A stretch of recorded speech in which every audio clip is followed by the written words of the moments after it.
آپ دیکھ رہے ہیں دنیا بھر کی خبریں اور یہ رہی آج کی ہائی لائٹس۔ غزہ کے خان یونس میں لاکھوں فلسطینیوں کو پھر سے اسرائیل نے کیا بے گھر۔ المواسی میں بے گھر فلسطینیوں کے تمبو پر اسرائیلی بمباری، کئی لوگ شہید۔ سعودی عرب نے کی اسماعیل ہانیہ کے قتل کی مذمت، غزہ میں ظلم کے لیے اسرائیل کو ذمہ دار ٹھہرانے کا کیا مطالبہ۔ ہائی الرٹ پر اسرائیلی نیوی، حزب اللہ کے بڑے حملوں کا اندیشہ۔ سیریا میں امریکہ کے مددگاروں پر ٹوٹا ایران کے حمایتی عرب قبیلوں کا قہر، اور بنگلہ دیش کی نئی حکومت سنبھالنے وطن لوٹے 84 سال کے محمد یونس۔ آزاد بول انڈیا میں آپ سبھی کا خیر مقدم ہے۔ میں ہوں عادل خان آزاد۔ آج 8 اگست 2024 ہے اور آپ دیکھ رہے ہیں رات 10 بجے کا اسپیشل بلیٹن دنیا بھر کی خبریں۔ شروع کرتے ہیں دنیا بھر کی خبروں کا یہ سفر تفصیل سے۔ اسرائیلی میڈیا رپورٹس بتاتی ہیں کہ فلسطین کے نارتھ کے قبضے والے علاقوں میں رہنے والے سیٹلرز بہت خوفزدہ ہیں۔ یہ خبر آپ کو ہیڈ لائن میں نہیں ملی ہوگی۔ خوفزدہ ہیں سیٹلرز۔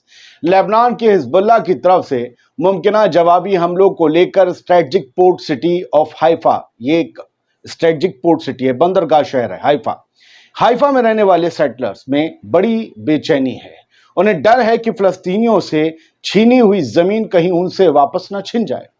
ایران کی press T V website کے مطابق اسرائیلی اخبار ہارٹس نے بدھ کے روز اپنی ایک رپورٹ میں کہا کہ حیفا کے آبادکار یعنی کہ سیٹلرز بہت خوفزدہ ہیں، کیونکہ اس بندرگاہ شہر میں پیٹروکیمیکل فیکٹریز ہیں جن میں خطرناک کیمیکل موجود ہے، بڑی تعداد میں بھرا ہوا ہے، اور ایران اور حزب اللہ کی طرف سے یہاں حملہ ہوتا ہے تو کسی نیوکلیئر بم کی طرح دھماکہ بھی ہو سکتا ہے، اور اسی کو لے کر سیٹلرز بہت خوف میں جی رہے ہیں کہ کیا ہوگا۔ خیر بڑھتے آگے۔ حزب اللہ کی جوابی کارروائی سے پہلے اسرائیلی نیوی پوری طریقے سے چوکنی ہو گئی ہے۔ ہائی الرٹ پر ہے اسرائیلی نیوی۔ یہ خبر اسرائیلی نیوز ویب سائٹ والا کے حوالے سے لبنان کے المایدین ویب سائٹ نے پرنٹ کی ہے۔ میں حوالے آپ کو اس لیے دے دیتا ہوں، کبھی بنا سورس کے کوئی خبر نہیں ہوتی، کوئی سورس کے بنا کچھ کہے کبھی مت مانیے گا۔ اس خبر کے مطابق ایک ملٹری افیئرز اینالسٹ کا کہنا ہے کہ حزب اللہ جولائی 2006 کی جنگ کی طرح ہی اسرائیلی نیوی کے جنگی جہازوں کو نشانہ بنا سکتا ہے۔ 2006 میں بھی ایسے ہی بنایا تھا۔ اپنے ٹاپ کمانڈروں میں سے ایک کے قتل کے لیے جوابی کارروائی کرنے کے حزب اللہ کی وارننگز کے بیچ اسرائیلی ایکسپرٹس اور اینالسٹ اسرائیل پر حملے کو لے کر بڑے خطرے اور بڑے اندیشے جتا رہے ہیں۔ اسرائیلی نیوز ویب سائٹ والا کے ملٹری افیئرز کے اینالسٹ امیر بہبوٹ کا کہنا ہے کہ اس بات کی بہت زیادہ امید ہے کہ حزب اللہ سال 2006 کے جولائی وار کے دوران آئی این ایس ہنیٹ اور سار 5 کلاس کارویٹ پر کیے گئے میزائل حملے کی طرح اس بار بھی جہازوں کو نشانہ بنانے یا نیوی کے اڈوں کو نشانہ بنانے کی کوشش کر سکتا ہے۔ کون؟ حزب اللہ۔ دوستو، اسرائیل نے بیروت میں ایک ہوائی حملہ کر کے حزب اللہ کے ٹاپ کمانڈر سید فواد شکور یعنی جنہیں حج محسن بھی کہتے ہیں، ان کا قتل کر دیا تھا ہانیہ کے قتل سے کچھ گھنٹے پہلے۔ اس کے کچھ گھنٹوں بعد ایران میں حملہ ہوا، میزائل حملہ، اور حماس چیف جو پہلے چیف تھے اسماعیل ہانیہ کی موت ہو گئی۔ اس کے بعد سے حزب اللہ غصے میں لال ہو گیا اور ان دونوں کے قتل کے نتیجے بھگتنے کے لیے اسرائیل کو وارننگ دینے لگا۔ اب اسرائیل میں اسی کو لے کر خوف اور فکر کا ماحول ہے کہ کب حزب اللہ ان کا بدلہ لیتا ہے۔ بڑھتے آگے، سیریا کی بات کرتے ہیں۔ سیریا میں عرب قبیلوں کے لڑاکے امریکہ کے لیے مشکل کا سبب بن رہے ہیں۔ اگر امریکہ یہاں کمزور پڑا تو اس کا اثر پڑوسی ملک اسرائیل پر بھی پڑے گا۔ میں نے اسرائیل کا نام شروعات میں اسی لے لیا تاکہ آپ پوری خبر سنتے وقت سوچتے رہیں کہ اسرائیل پر کیا اثر پڑے گا۔ سیریا کے مقامی ذرائع نے بتایا کہ سیرین آرمی اور ایران کی حمایت یافتہ عرب قبائلی گروپس نے مشرقی سیریا کے تیل پیدا کرنے والے علاقے دیر ایزور میں کرد ملیشیا کے قبضے والے علاقوں پر حملہ کیا ہے۔ یہاں بہت بڑے تیل کے ذخیرے ہیں۔ یہ انسیڈنٹ اس ریجن میں امریکی اثر و رسوخ کو چیلنج کرتا ہے، کیونکہ یہاں امریکہ کی ملٹری بیس ہیں اور کردش لیڈ ملیشیا کا امریکہ کا سپورٹ حاصل ہے اس ملیشیا کو۔ پھر آپ کو ایک اور چیز یاد دلا دوں کہ حملہ کرنے والے عرب قبیلوں کے پیچھے ایران کا سپورٹ مانا جاتا ہے، تاکہ آپ یہ سمجھ لیں کہ یہ ایران جو کھلی جنگ نہیں لڑ رہا ہے، وہ کھلی جنگ نہ لڑ کے اسرائیل اور امریکہ سے بہت سارے مورچوں پر جنگ لڑ رہا ہے، چاہے وہ لبنان میں ہو، چاہے یمن میں ہو، چاہے سیریا میں، چاہے عراق میں۔ द नेशनल की रिपोर्ट के मुताबिक अमेरिकी हिमायत याफ्ता सीरियन डेमोक्रेटिक फोर्सेस यानी कि एसडीएफ ने बताया है कि अरब ट्राइबल्स के देर एजोर रीजन में किए हमले में 2 लोग मारे गए और 5 जख्मी हो गए। ये तशद्दुद गजा की जंग खास तौर पर ईरान और अमेरिका के इत्तेहादियों के दरमियान खित्ते में कशीदगी में आए इजाफे के दरमियान शुरू हुआ है। इसलिए इसे सिर्फ सीरिया में 2 ग्रुप्स की लड़ाई की तरह नहीं बल्कि ईरान और अमेरिका के ग्रुप्स के बीच शुरू हुई लड़ाई के तौर पर देखना चाहिए। ईरान मिडिल ईस्ट में अमेरिका को कमजोर करके इजराइल को रौंदना चाहता है और वो डायरेक्ट जंग न लड़कर ये काम अपनी प्रॉक्सी से करवा रहा है। यूं समझ लीजिए कि गजा की जंग अब गजा से बाहर लड़ी जा रही है और इसका जो मेन की प्लेयर है वो ईरान है। बढ़ते आगे, सऊदी अरब में मौजूद ईरान के फॉरेन मिनिस्टर ने आलम इस्लाम को इजराइल के नापाक मंसूबों से आगाह किया है। ईरान ने इस्लामिक वर्ल्ड को होशियार करते हुए कहा है कि इजरायली हुकूमत का मकसद तमाम इस्लामी ममालिक की सलामती को नुकसान पहुंचाना है। इसे वक्त रहते आंखें खोलकर कान खोलकर सुन लो, समझ लो तो अच्छा है। ईरान के कायम मकाम वजीर खारजा यानी कि एक्टिंग फॉरेन मिनिस्टर, मैंने सोचा आज थोड़ी आपकी उर्दू में इजाफा कर दिया जाए, बहुत से लोगों को उर्दू पसंद है, इंग्लिश इसलिए बोलता हूं जिन्हें हिंदी और इंग्लिश में समझ आता है वो समझ लेंगे। तो एक्टिंग फॉरेन मिनिस्टर ने कहा है कि मनहूस, ये उनका लफ्ज है, मनहूस इजरायली हुकूमत के एम्बिशंस फलस्तीन से बाहर तक फैले हुए हैं और जिसका मकसद तमाम इस्लामी ममालिक की सलामती को तहस नहस कर देना है। ईरान के acting foreign minister Ali Bagheri कानी इनका नाम है। इन्होंने ये बात सऊदी अरब के शहर जद्दा में organisation of the Islamic cooperation यानी कि OIC निंदा वाली उसके इजलास के मौके पर पाकिस्तानी नायब वजीर आजम और वजीर खारजा फॉरेन मिनिस्टर मोहम्मद इशाक दार से मुलाकात के दौरान कही। ईरान के एक्टिंग फॉरेन मिनिस्टर ने पाकिस्तान के फॉरेन मिनिस्टर के साथ। बढ़ते आगे, अली बाघेरी कानी ने कई इस्लामी और इलाकाई ममालिक में दहशतगर्दी के जराइम में इजरायली रिकॉर्ड की तरफ इशारा करते हुए कहा कि इजराइल दहशतगर्दी को एक स्ट्रेटजिक पॉलिसी के तौर पर देखता है और हमें इस सब से होशियार हो जाना चाहिए। बढ़ते आगे, एक और ईरान की खबर। ईरान ने इजरायली कट्टरपंथी वजीर खजाना बेजलेल स्मोट्रिच का हालिया बयान जो था उसकी शदीद मजम्मत की है।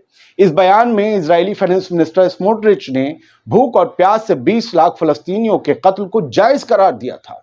ईरान ने कहा कि इजराइल पर इंटरनेशनल लॉज को मानने के लिए सिर्फ फैसलाकुन और इबरतनाक इकदाम से दबाव बनाया जा सकता है। यानी ईरान का कहना है कि इजरायली हुकूमत को इंसानों की तरह रियासत चलाने के लिए सख्त सजा देना जरूरी है ताकि उसके नकेल कसी जा सके, चूड़ी टाइट की जा सके।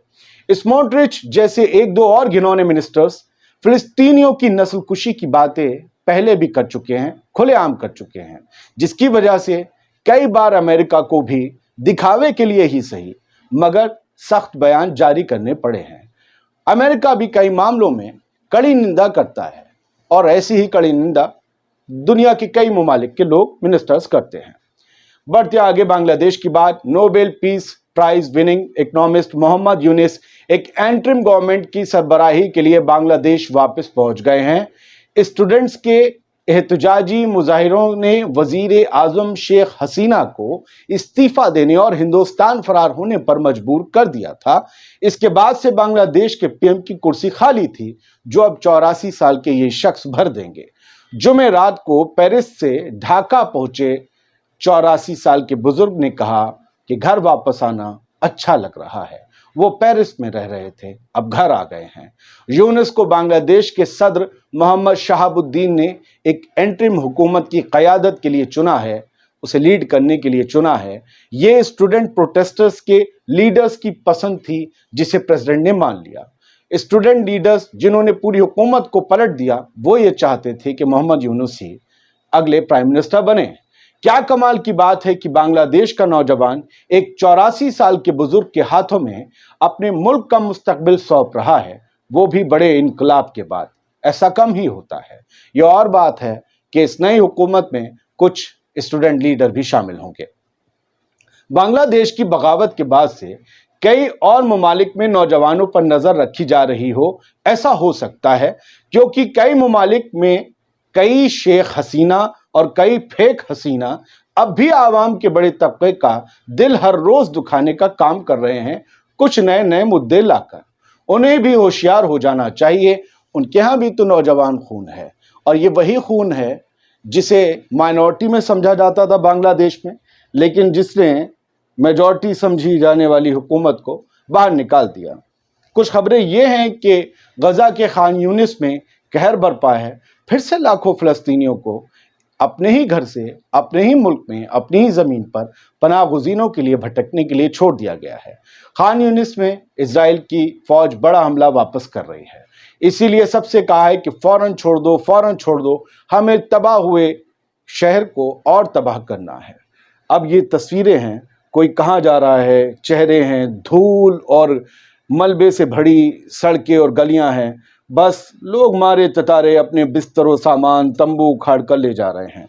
एक और तस्वीर आई जो वीडियो है, नहीं दिखा सकते, आपको पता है। एक तरफ समंदर है, बीच में थोड़ी सी रेत है, इस तरफ फ़लस्तीनियों के तंबू हैं, तंबू के ऊपर गिरी हुई मिसाइलें इजराइल की, मिसाइलों से आग लगी है, आग से धुआं निकल रहा है, धुआं छटता है तो दिखती हैं लाशें बेगुनाहों की, मजलूमों की, वो जो अपने घरों से निकाल दिए गए, वो जिनके घर कब्जा लिए गए या गिरा दिए गए।